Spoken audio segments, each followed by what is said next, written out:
एक भयानक car accident, एक 11 वर्ष की और एक 6 वर्ष की बच्ची की मौके पर ही मृत्यु।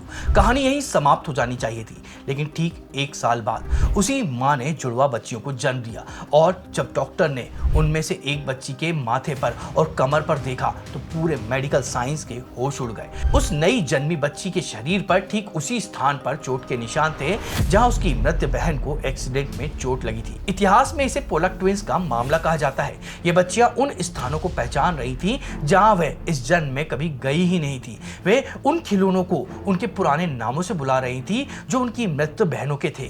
चिकित्सक विज्ञान के पास में इसका कोई उत्तर नहीं है, क्योंकि जेनेटिक्स जीवन के दौरान प्राप्त हुए घाव की नकल करने वाले बर्थ मार्क्स की एक्सप्लेनेशन नहीं कर सकता है। आज के इस विशेष विश्लेषण में हम चमत्कारों की बात नहीं करेंगे, हम उस अदृश्य पुल को खोजेंगे जो विज्ञान और आध्यात्म को जोड़ता है। आज हम डॉक्टर इयान स्टीवेंस के उन 2500 से अधिक वैज्ञानिक प्रमाणों को डिकोड करेंगे जिन्होंने पूर्व जन्म को एक अंधविश्वास से हटाकर एक गंभीर शोध का विषय बना दिया है। हम जानेंगे कि कैसे आधुनिक क्वांटम भौतिक के सबसे जटिल सिद्धांत और हजारों वर्ष पुराने उपनिषद चेतना के एक ही रहस्य की ओर इशारा कर रहे हैं। ये ज्ञान आज के युवाओं के लिए केवल एक कहानी नहीं है, ये आपके अस्तित्व की उस मौलिक सच्चाई को सामने लाएगा जो आपके जीवन की असफलताओं और मृत्यु के भय से मुक्त कर सकती है। यह आपको एक ऐसा अनफेयर एडवांटेज देगा जिससे आप समझ पाएंगे कि आपके साथ जो भी हो रहा है उसके तार कितने पीछे से जुड़े हुए हैं। इस वीडियो के अंत तक आप यह समझ जाएंगे कि क्या हमारा ब्रह्मांड सच में एक विशाल सुपर कंप्यूटर है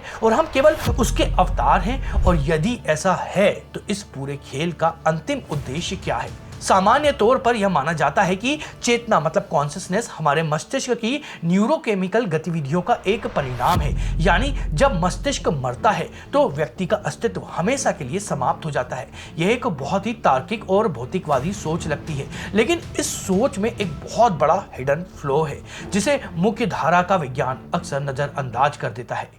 यदि चेतना केवल ब्रेन का प्रोडक्ट है तो नियर डेथ एक्सपीरियंस के दौरान में लोग उन घटनाओं को कैसे देख लेते हैं जो उनके क्लिनिकल डेथ के दौरान में घटित हुई थी। वर्जीनिया विश्वविद्यालय के डॉक्टर इयान स्टीवेंस ने 50 वर्षों तक इसी प्रश्न का उत्तर खोजा। उन्होंने 2500 से अधिक ऐसे बच्चों का अध्ययन किया जो अपने पिछले जन्म के माता पिता के नाम, उनके घर का पता और यहाँ तक कि अपनी मृत्यु के सटीक विवरण जानते थे। शांति देवी का मामला हो या फिर अमेरिका के पायलट जेम्स लिंगनर की कहानी, इन बच्चों द्वारा दिए गए विवरणों को जब हजारों मील दूर जाकर वेरीफाइड किया गया तो वो 100% सही निकले। आधुनिक विज्ञान के लिए यह एक इंटेलिजेंट कंट्रोवर्सी है। क्या वास्तव में ऐसा है कि चेतना मस्तिष्क के बिना भी जीवित रह सकती है, या फिर हमें वास्तविकता के बारे में एक बहुत बड़ा झूठ बोला गया है? आज का मेडिकल समुदाय इन सबूतों पर मौन है, क्योंकि इसे स्वीकार करने का अर्थ है अपनी पूरी वैज्ञानिक नींव को फिर से लिखना। यह मानना तो वैसी ही बात हुई कि आप कहें कि मुझे स्क्रीन पर फिल्म दिख रही है लेकिन मैं प्रोजेक्टर के अस्तित्व को नहीं मानता हूं। मैं अभी उस मुख्य बिंदु पर आता हूं कि चेतना वास्तव में क्या है और यह कैसे यात्रा करती है। पर अगर आपको यह गहरा लॉजिक आपको पसंद आ रहा हो तो इस वीडियो को आप लाइक करें और कमेंट में बताएं कि क्या आपके साथ में भी कभी डेजा वू हुआ है। क्या आपको कभी लगा है कि आप किसी अनजान जगह को पहले से ही जानते हैं। चलिए अब हम देखते हैं कि क्वांटम भौतिक और प्राचीन ग्रंथ इस पहेली को कैसे सुलझाता है। हम चिकित्सा विज्ञान की फाइलों को छोड़कर अब उस दुनिया में प्रवेश करेंगे जहां समय और स्थान के नियम बदल जाते हैं। भौतिक वैज्ञानिक सर रोजर पेनरोज और एनेस्थीसियोलॉजिस्ट स्टुअर्ट हैमरॉफ का जो आर्क और सिद्धांत कहता है कि चेतना हमारे न्यूरॉन्स के भीतर मौजूद सूक्ष्म नालिकाएं मतलब माइक्रो ट्यूब के भीतर मतलब क्वांटम वाइब्रेशन से उत्पन्न होती हैं।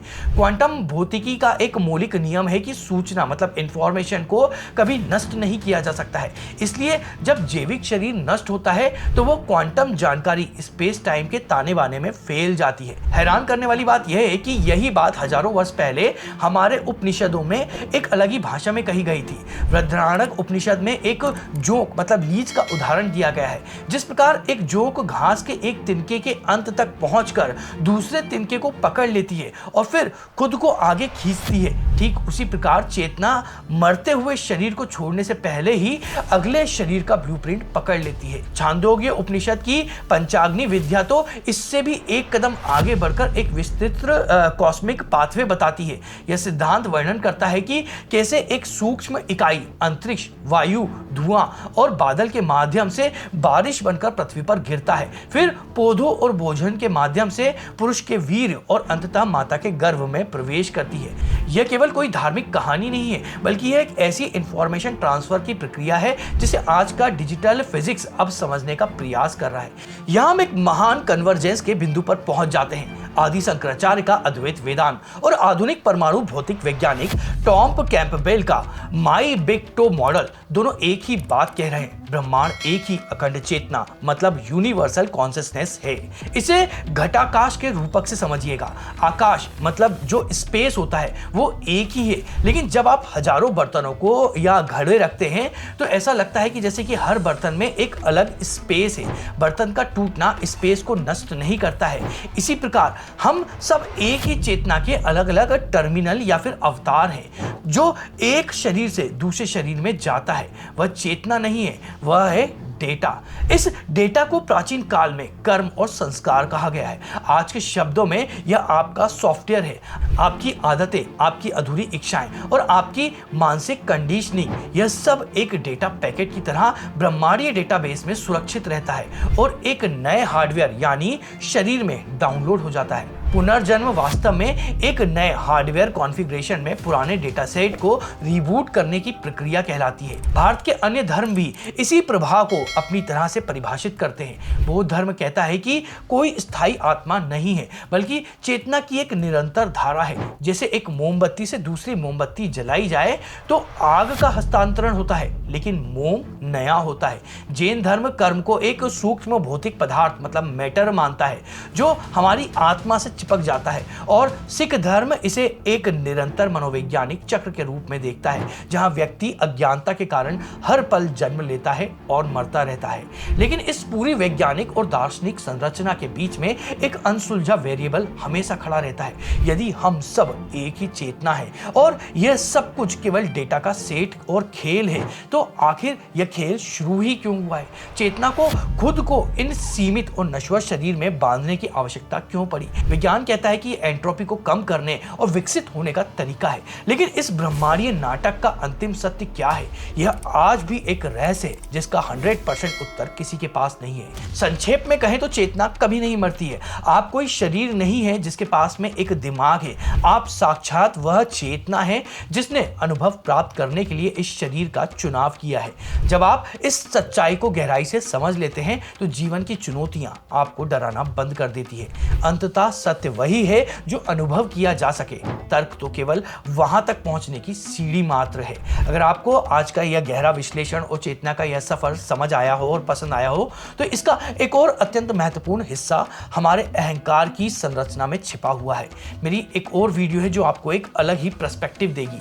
खुद को जानो, breaking the ego, the science of consciousness. यह वीडियो आज के इस पहेली का एक अलग पर्सपेक्टिव और अगला हिस्सा है। जब तक आप अपने भौतिक के इस ईगो के विज्ञान को नहीं समझोगे, तब तक आप इस यूनिवर्सल डेटा के खेल को पूरी तरह से नहीं समझ पाओगे।